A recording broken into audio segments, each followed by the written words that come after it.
story up on our News of the Week, and it's a story that's actually it's an old story.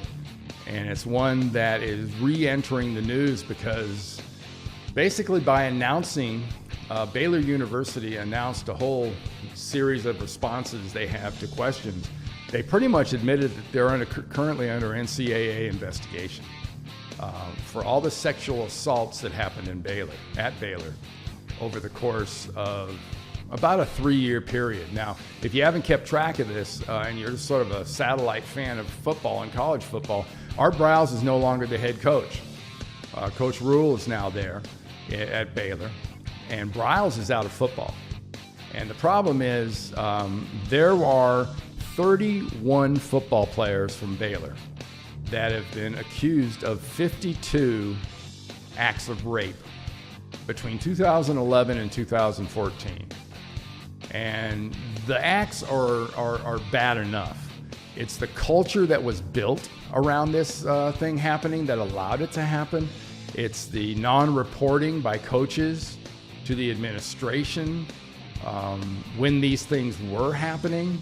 It was short-stopping, the story from getting out.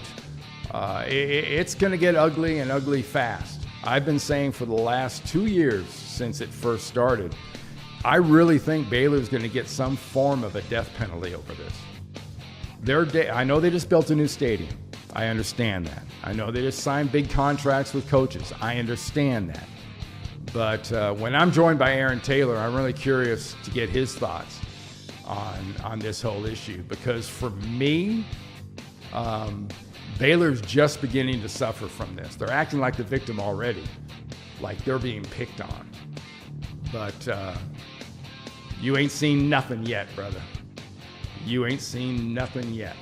Enjoy being able to go to a football game in Waco, Texas, because there's going to be a few seasons where the only football games you're going to see in Waco, Texas, are going to happen in 2 places: on a TV set and at a high school football stadium, because they sure as hell aren't going to be Baylor football games.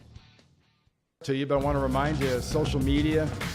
We have YouTube, Facebook, Twitter, SoundCloud. If you have any questions, address them to producer@unsafespacesUSA.com.